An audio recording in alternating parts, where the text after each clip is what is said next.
निझर झर अनहद बजे, निझर झर अनहद बजे, तब उपज ब्रह्म ज्ञान,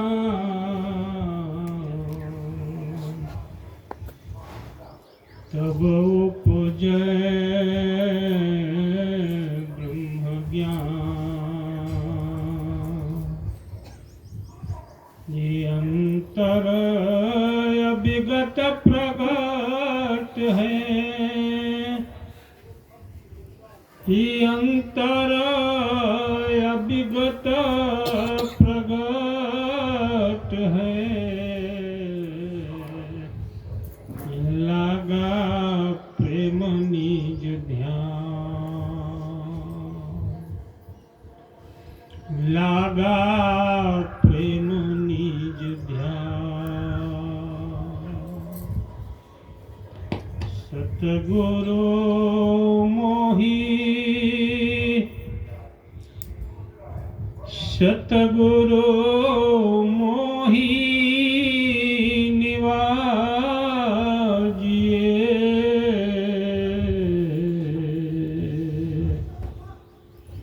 दीजे अंबर बो, शीतल शब्द कबीर का, हमसा करे किलो, हमसा करे किलो।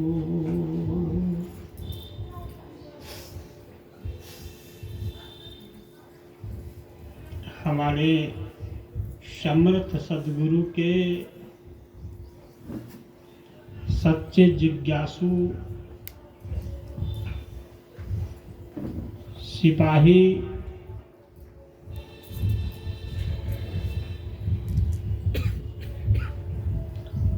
आपका ही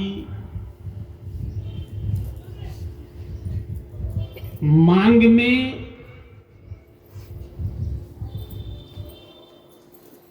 छिपा हुआ है दर्शन,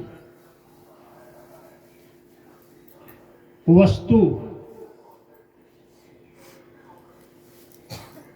आपने आज सद्गुरु प्रभु के प्रांगण में बैठकर उनकी उपस्थिति में उनसे जो मांगा है, मांगने वाली प्रत्येक वस्तु मांगने में ही छिपा पड़ा है।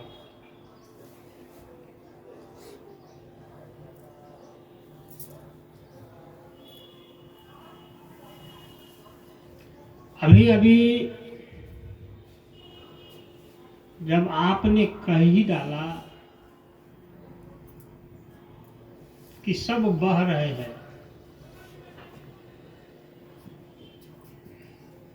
जितने आराध्य हैं इस सृष्टि में,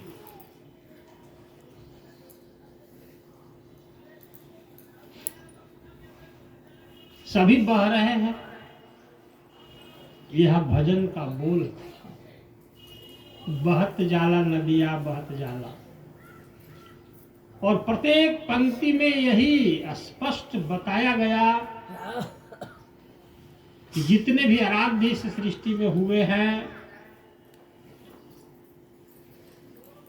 जो उद्धारकर्ता के रूप में जीव आशा भरोसा करके इंतजार कर रहा है, ये सभी आराध्य बहते हुए जा रहे हैं। और किस तरह से बह रहे हैं?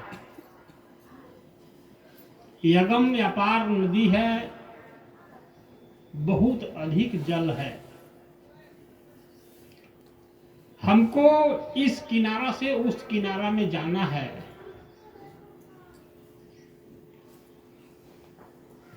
नाव तो मिला, लेकिन बहुत पुराना, जर्जर हो गया है नाव। उसमें पानी प्रवेश कर जाने की संभावना पूरी बनी हुई है। उसमें जो पतवार है, हो सकता है कि तेज धारा में वह अपने आप को नहीं स्थापित कर सके। तेज हवा के बहाव में वह पलट जाए, और जो वह नाव का खेवनहार है, माझी, केवटिया, उसको धारा की ज्ञान नहीं है कि नाव को किधर से काट के हमको कैसे जाना है, इस पार से उस पार। कच्चा है वो अभी। ऐसे माझी से आशा लगा के यदि बैठोगे, ऐसे खेवनहार लोगों से उम्मीद बना के बैठोगे, और नदी से इस पार से उस पार जाने की इच्छा भी है, मेरे भाई, संभव है, आप उस पार लग सकते हो, क्योंकि वह खुद डूब सकता है। उसका नाव भी पुराना है, जर्जर है, पतवार भी हवा के दबाव को नहीं सह सकता, और खेवनहार को खुद गहराई का भास नहीं है। और हम ऐसे इसको आराध्य के पीछे पड़े हुए हैं कि हमारा उद्धार यही करेगा। इसीलिए सद्गुरु ने संसार को संदेश दिया है कि जरा मेरी बात पर विचार करना, गा के आगे मत बढ़ जाना। भजन में तो सुनते वक्त आनंद जरूर मिलता है, लेकिन यदि बूझ कर उसको धारण किया तो वो उपदेश है। भजन भजन भी है और उपदेश है। तुम्हारी बेहोशी को वो होश में लाने का संदेशा है। दोबारा कहता हूं कि संसार में जितने आराध्य हैं, अभी प्रसिद्ध इस पृथ्वी पर, तीनों लोकों में भी, वो सब अपने आप को नहीं बचा पाए। आप देखो भक्ति के इतिहास उठा करके, आप विचार करो, महापुराणों को पढ़ो, ग्रंथों को पढ़ो, रामायण को पढ़ो, गीता को पढ़ो, महाभारत को पढ़ो, बाइबल को पढ़ो, कुरान को पढ़ो, आपको पता चलेगा कि इसके मूल जितने भी प्रवर्तक हुए हैं, ये अपने आप को भी नहीं बचा पाए हैं। तो ये आपको कैसे बचा लेंगे? इतनी सत्य बात इस धरा पर सिर्फ कबीर साहब ही बोल सकते हैं। इसलिए वो बोल सकते हैं कि उनको आपसे किसी भी प्रकार की लोभ नहीं है, मोह नहीं है, कि आप के सामने वो परम सत्य बात बोलने और आप पीछे से सरक जाओ, दोबारा कभी भी सत्संग सुनने के लिए नहीं आओ। उनको पता है कि तुम या के भी क्या करोगे, हम झूठ में फंसे हो, आके भी क्या करोगे, इसलिए तुम सरक ही जाओ। और यदि आए हो तो मेरी बात मान लो, जहां उम्मीद लगा के बैठे हो वो खुद बह रहा है, और प्रत्येक बहने वाला आपको कभी भी बहने से नहीं बचा सकता है। इतना बड़ा संदेश प्रकृति की एक मार में विश्व के महापुरुष अपने आप को नहीं बचा पाया। जहर वाला खाना खाया, बोला अब नहीं ठहरेगा शरीर। सर्दी खांसी हो गया, फेफड़ा जाम होने लगा, सांस नली भरने लगा, बोला अब नहीं ठहरेगा शरीर। सारी तपस्या का हो गई, पानी में आ गया। सारा साधन, अष्ट सिद्धि नवनिधि सब बेकाम हो गया, सब भागने लगा, कोई काम नहीं आया। सब महापुरुषों को देखो जी, उनकी गहराई में जाके देखो,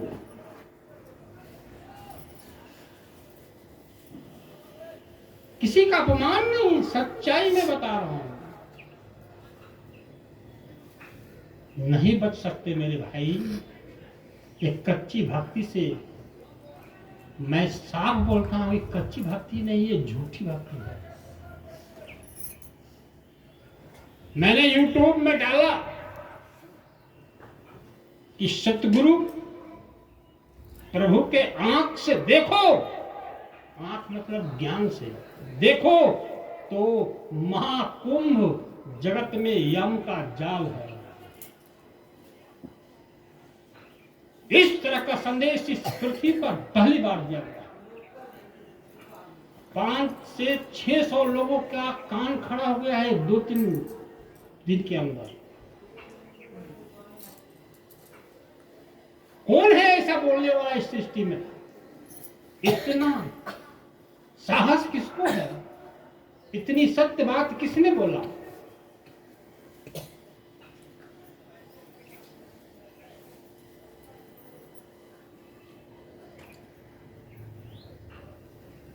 वही इतिहास दोहराया जा रहा है जिसकी ताना बाना सदगुरु ने स्वयं इस धरा पर आकर के आज से 626 वर्ष पहले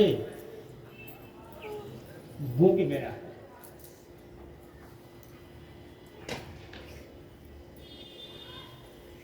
अरे कैसे मान लेते हो कि पत्थर का सहारा लेकर के हम समुद्र पार कर जाएंगे? तुम्हें जरा सा भी समझ में नहीं आता कि जड़ वस्तु है। इस पर हम बैठेंगे तो ये भी जाएगा सनम और हम भी जाएंगे, डूबेंगे।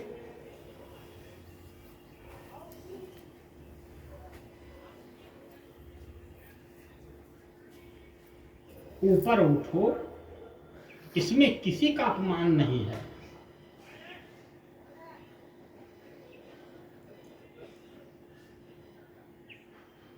मनुष्य की पूजा मत करो, मनुष्य का सम्मान करो। पूजा मत करो, पूजा का योग्य नहीं है। ऋषि की पूजा मत करो, सम्मान करो, पूजा का योग्य नहीं है। वो पत्थर वाला उदाहरण है। उसके सहारा से तुम कभी भी समंदर पार नहीं कर सकते। वो डूबेगा, तुम भी डूब जाओगे। जड़ वस्तुओं की पूजा से आपका कल्याण नहीं होगा।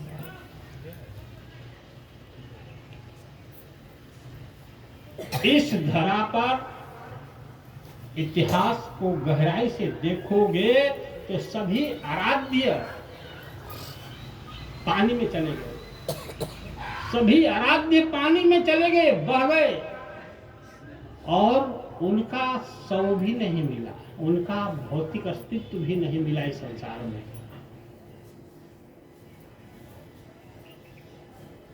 अपनी संज्ञा सदगुरु रखवा लेने से शिष्यों के बीच में कुछ दिन महिमा बनेगी, पद मिलेगा, प्रतिष्ठा मिलेगी, सम्मान मिलेगा, लेकिन बहुत भारी भूल है ये। मनुष्य कभी भी नानक बाबा से लेकर के एक कलिकाल की बात बता रहा हूं, और कई बार बताया हूं कुछ संकेत में, कि नानक बाबा से लेके धर्मदास साहब को जोड़ते जोड़ते जोड़ते आओ सदाफल देव जी महाराज तक, ये सभी कौन सी श्रेणी में आते हैं? मानव श्रेणी में आते हैं। और मानव श्रेणी में ये सब बंधन में आए हैं। माँ के पेट में सब उल्टा लटके हैं 9 महीना, कोई नहीं सीधा था भाई। इनके शिष्य चाहे जो भी बोल रहे हैं आपको, सब लोग उल्टा थे, सब ही अंधकार में थे। इसलिए प्रकृति के सामने इनकी एक न चली है। ये लोग कुछ भी पाया है, होश में भी आया, अपनी चेतना को पहचाना, मतलब अपनी अस्तित्व आत्मा को, और परमात्मा को भी पहचाना, तो जो समर्थ पुरुष है, सहज पुरुष है, जो बचा सकता है, उसकी भक्ति से, उसकी करनी से, उसकी बंदगी से, उसकी सेवा से ये लोग बचे हैं। फिर भी मैं कहता हूं कि कोई सद्गुरु नहीं है। आपके मन में, आपकी आंखों की ज्योति में, आपके आत्मा में, आपके विचार में, सब में आपका सद्गुरु बसना चाहिए। और मैंने एक किताब का जो पाठ है, उस पाठ का नाम ही लिखा है, साहेब कबीर ही सद्गुरु है।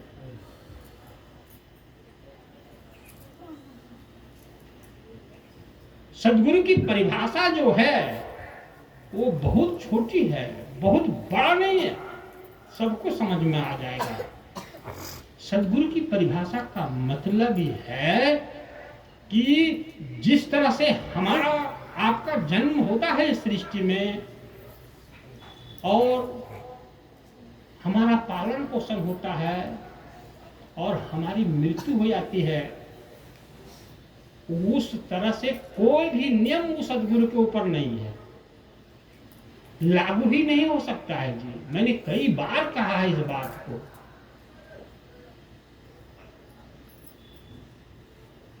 सद्गुरु को कोख नहीं संभाल सकती है। सद्गुरु के ऊपर 5 तत्व का कोई भी प्रभाव नहीं पड़ता, एक भी गुण नहीं। 5 तत्व का 25 गुण है, जिसको 25 प्रकृति ने कहा, तो ये इसका कोई प्रभाव नहीं पड़ता सद्गुरु के ऊपर। मृत्यु के समय भी यमाचार्य जी जो हैं, 85 पवन है दुनिया में। हवा कितने प्रकार के हैं? हवा का वैरायटी कितना है? 85 में जो 49 नंबर का हवा है, पवन देवता, वो सबसे शक्तिशाली है, उन्हीं को यमराज कहते हैं। यमराज जो बैल पे काड़ा पर बैठ के आता है जीव को लेने के लिए, वैसा कोई यमराज सृष्टि में नहीं है। 49 नंबर का जो प्राण है, वायु है, पवन है, वही है यमदेव।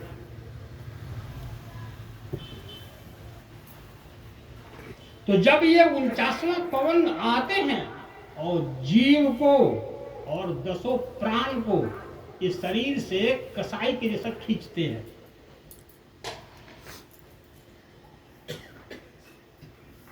पूछते नहीं है कि खींचू तुमको कि नहीं, तुम्हारे प्राण को निकालो शरीर से कि नहीं, कुछ नहीं। वो खींचता, उसका काम ही है खींच देना। जितना दर्द हो उसको कोई मतलब नहीं, खींच देगा। और कोई भी प्राण बहुत मजबूती से अंदर में फंसा हुआ है और उसके बंधन इतने मजबूत है, तो जितना मजबूत बंधन से उसको खींचेगा उतना ही दुख ज्यादा बढ़ेगा, दर्द होगा।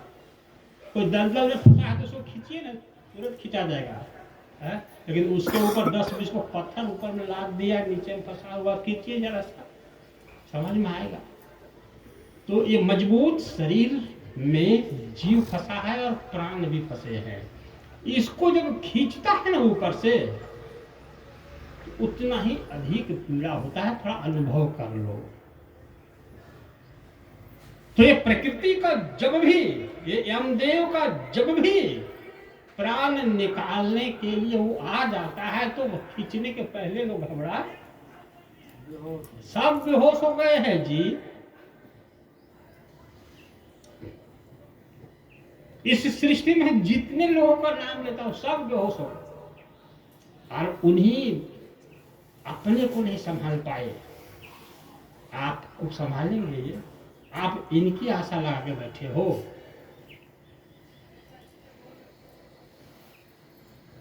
आपका प्राण इस शरीर से है, आपकी जीव इस शरीर से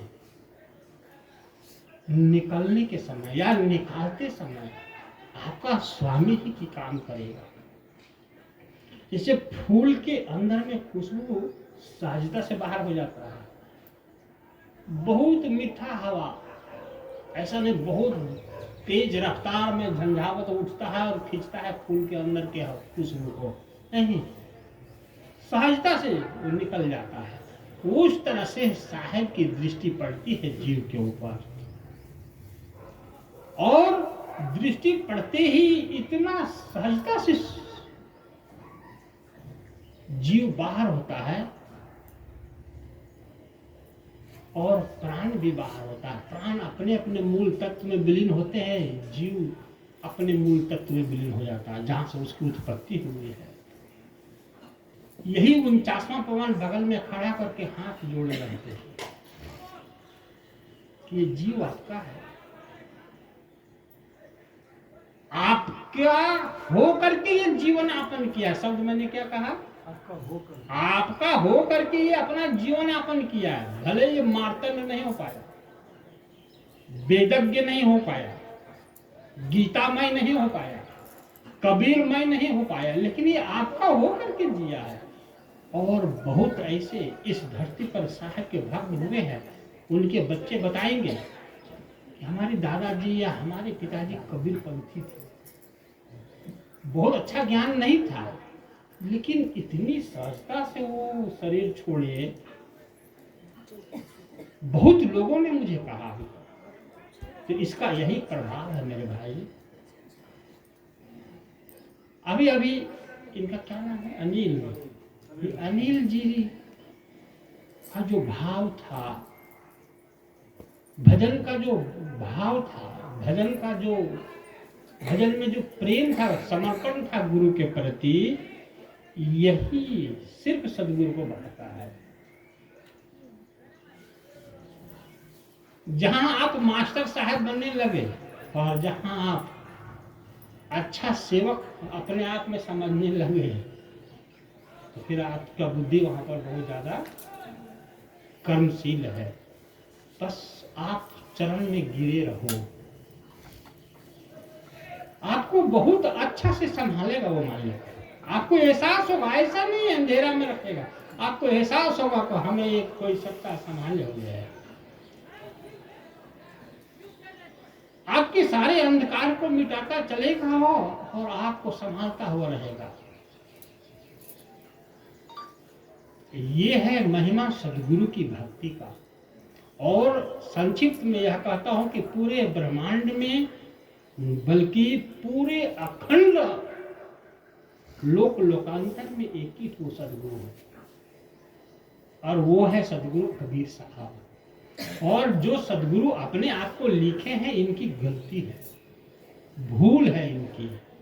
उसी गुरु की भक्ति करके कुछ जानकारी इन लोगों को हुआ, कुछ समझ आया, कुछ जड़ और चेतन को परख पाए, और जो चीज छोड़ने वाली है उसको छोड़ दिए, जो चीज पकड़ने वाली थी उसको पकड़ लिए। ये सदगुरु नहीं हो सकते, इनमें सामर्थ्य नहीं है कि 49वां पवन आके खड़ा हो जाए और वहां पर आ जाए वो गुरु और कुछ बोल दे, हिम्मत नहीं।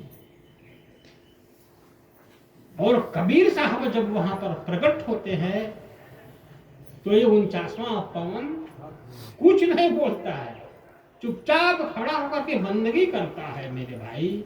वो ये भी नहीं कहते हैं कि तुम किनारे लगो, ये मेरा जो कुछ नहीं, सहजे सहजे सब काम हो जाता है।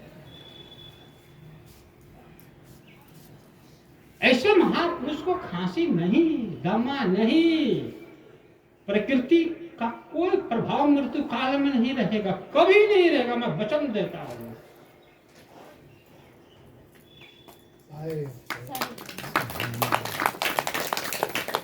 ये कभी नहीं तुम्हारा शरीर को ये नष्ट कर सकेंगे।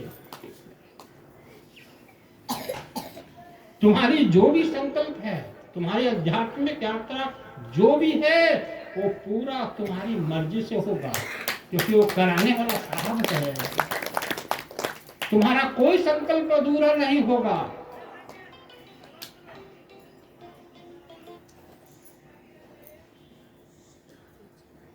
इसलिए सद्गुरु की भक्ति में रहो। कौन क्या आपको कहता है, इसकी परवाह मत करो। सद्गुरु फिर कहता हूं कि मनुष्य नहीं होता, मनुष्य के शरीर में साहब आया था जरूर, लेकिन मनुष्य नहीं है, वो देवता भी नहीं है। वो 8 सिद्धि 9 निधि का दाता नहीं है, वो सचमुच में सद्गुरु है। और सद्गुरु पद पढ़ने से, साधन करने से, जड़ चेतन का समझदारी हो जाने से सद्गुरु पद नहीं मिलता है मेरे भाई। आप अपने नाम के पीछे डॉक्टर लिख दो, साइंटिस्ट लिख दो, कोई बोलेगा? लिख दो। ये सद्गुरु जो पद है ना, से सत्य से उतरा है जी, साधन से नहीं। सद्गुरु पद मतलब सत्य से ही प्रकट होकर के धरा पर सतगुरु आता है। उसके सत्य स्वरूप होने के कारण ये संज्ञा साथ में चल देती है। इसीलिए इतिहास में आप देखो, ग्रंथों में कहीं सद्गुरु नहीं है। समझे कि नहीं? ग्रंथों में सतगुरु नहीं है। जगत गुरु है, विश्व गुरु है, तत्व ज्ञानी है, तत्वदर्शी है, आचार्य है, ब्रह्म ज्ञानी है, ये सब मिलेगा। सतगुरु शब्द नहीं है। सतगुरु तो कलयुग में सदगुरु के साथ सतगुरु पद उतरा था। उसके बाद विश्वगुरु, जगत गुरु तो सब गायबे हो गए, सतगुरु ही हर जगह प्रकट हो गए। ये सतगुरु सतयुग में आए थे, त्रेता में भी आए थे, द्वापर में भी आए थे, लेकिन जग को ये पद नहीं बताए थे कि मेरा नाम सतगुरु है।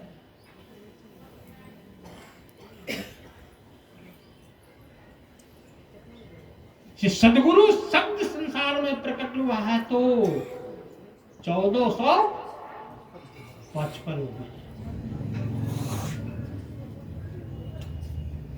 इसलिए आप लोगों को क्या लगता है कि हमारे गुरुजी भी सदगुरु हैं? हमारे गुरुजी भी सदगुरु हैं। सदगुरुओं को ऐसा देखा है मेरे भाई, सदगुरु ऐसा होता है।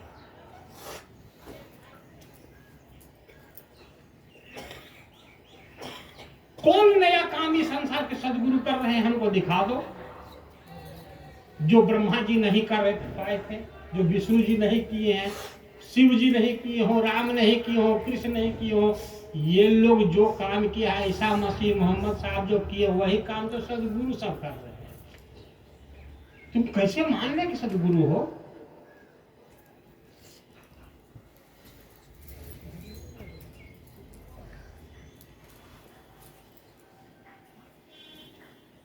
सदगुरु इतना कमजोर व्यक्ति होता है क्या? सदगुरु क्या इतना गरीब होता है क्या?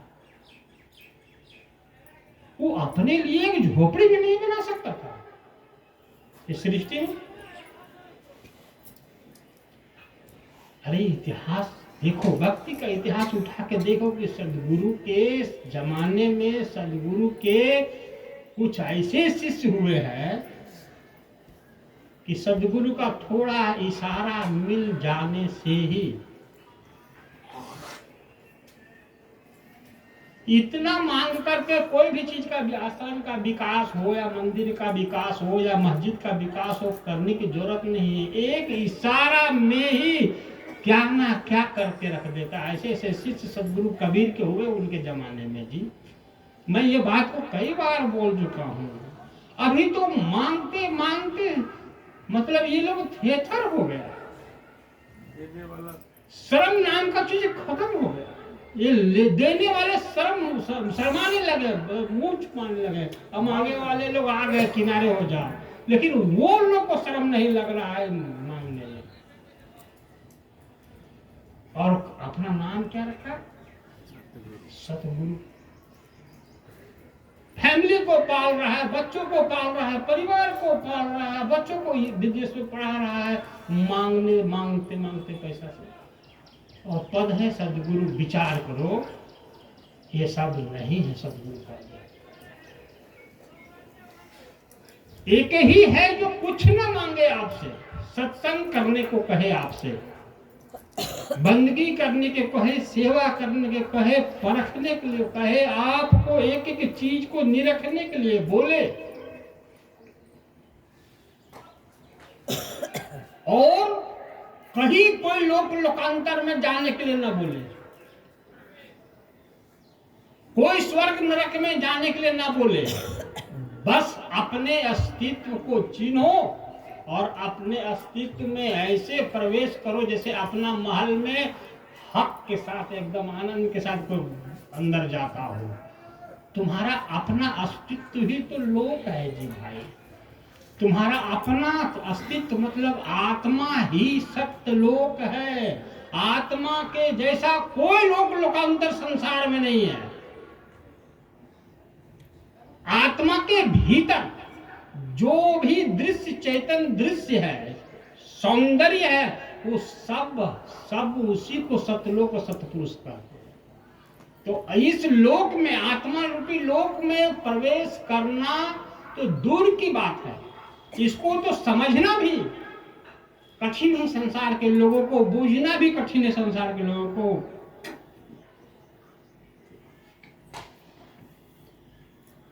रुचि है पत्थर पूजने में। कितने लोग अभी शरीर को तपा के, शरीर को दुख दे करके आया है, बस तीरथ करके अभी आया है, अभी आ ही रहा है, खत्म कहाँ हुआ 26 तारीख।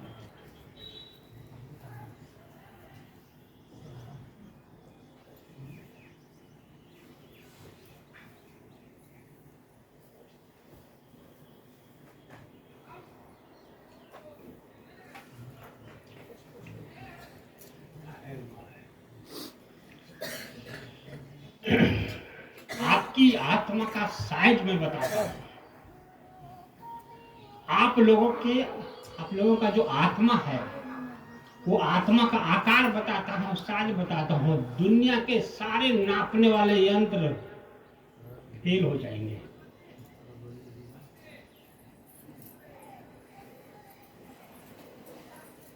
कोई नाप नहीं सकता। उस आत्मा के भीतर में जो कुछ है वो चेतन है। सौंदर्य भी चेतन है, रूप भी चेतन है, गुण भी चेतन है, कृपा भी चेतन है, दया भी चेतन है, विज्ञान भी चेतन है, सब चैतन्य है। वही परम पुरुष का लीला है, वही परम पुरुष का खेल है, सत्य पुरुष की महिमा है वही। तो आत्मा को छोड़ दिया मनुष्य। आत्मा के भीतर प्रवेश करने की कला से किसी को लेना नहीं। आत्मा से बाहर जो कुछ है, आत्मा से उत्पन्न जो कुछ हुआ है, क्या क्या उत्पन्न हुआ मैंने तो कहा। आत्म को सदाफल जी महाराज भी कहा, आत्म को चिन्हे नाही बिन सदगुरु मिटे ना भरमवा में, आत्म को चिन्हे नाही। तो ये पौ का मतलब क्या है जी? पौ का मतलब है कि आत्मा से जो उत्पन्न हो गया, जैसे हुआ वो तो अलग विषय है। 5 तत्व उत्पन्न हो गया पहले, 25 प्रकृति उत्पन्न हो गया, और जो उत्पन्न हो गया आत्मा में, आत्मा से और जगत में उस बाहर घेरा बना लिया, उसमें हम लोग फंस गए। जिससे उत्पन्न हुआ उसको तो कुछ बोध ही नहीं हुआ। पूरी सृष्टि 5 तत्वों में फंसा हुआ है। ये उत्पन्न होने वाला सृष्टि को जान जाओ और उसके बाद उस मूल तत्व में पकड़ो, आत्मा में प्रवेश कर जाओगे। सद्गुरु का ज्ञान सिर्फ और सिर्फ आत्मा में प्रवेश कर जाने का ही ज्ञान है। कौन क्या कहा दुनिया में, कौन ऋषि क्या बोले, क्या कौन मुनि बोले, कौन अवतारी पुरुष क्या बोले, उनसे उनको कोई विरोध नहीं। आत्मा में प्रवेश करने की कला को ही क्या कहते हैं? शब्द सुरती योग। उसी को कहते हैं सहज योग।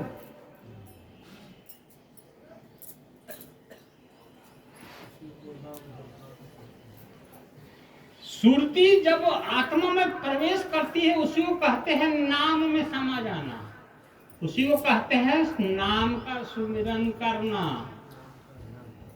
नाम का ध्यान करना। किसी दूसरे के आत्मा में नहीं, किसी तीसरे के आत्मा में नहीं, किसी बाहर का पुरुष में नहीं। आपको अपनी आत्मा में प्रवेश करना है।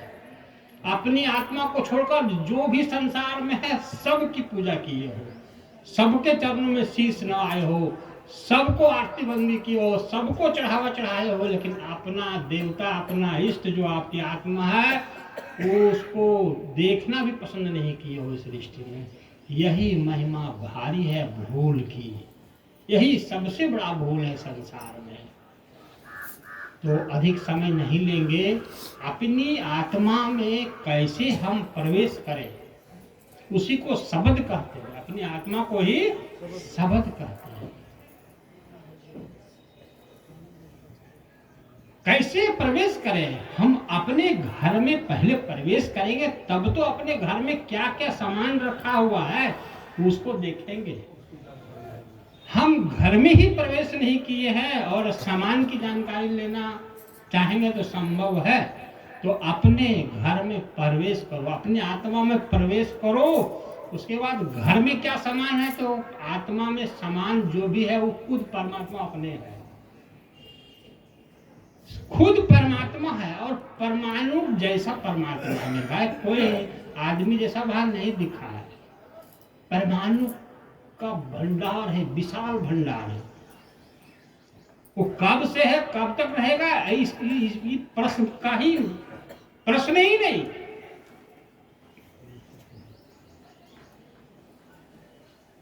इसी को कहते हैं, इसी विज्ञान को कैसे करना है, इसी को कहते हैं नामदान।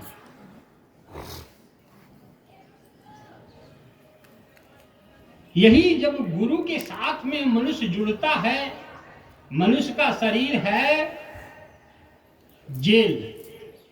मनुष्य का शरीर क्या है? जेल है। और सूक्ष्म मन भी दूसरा जेल है। शरीर छोटा जेल है, वो बड़ा जेल है मन। और शरीर और मन में ही है फंसा हुआ जीवात्मा। जीव जीव सुरती, आत्मा ने जीव, सोहंग सत्ता। तो इस शरीर से बाहर जीव को निकलना पड़ेगा।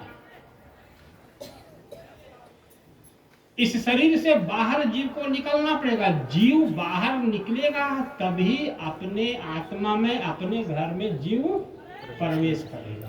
तो निकलने की कला जो है इसी को कहते हैं प्रथम गुरु शिष्य का नाम दीक्षा। जब शरीर से आत्मा जीव निकल गया और निकलने के बाद फिर आत्मा में समा गया, उसको कहते हैं सब कुछ हो गया, अब कुछ बाकी नहीं। तो इसी कला को हम आपके पास लाए हैं, लेकर आपके गांव में उपस्थित हैं, आपके घर में। जिनको रुचि है, जिनको लगता है कि सही है ये ज्ञान, वो व्यक्ति 2 मिनट, चलिए हम उपदेश तो नहीं कर दिया, लेकिन ऐसा कोई जीव आज तक मिला ही नहीं कि कह दिया कि हमको उपदेश हो गया, हम समझ गए। कोई नहीं मिला आज तक हमको।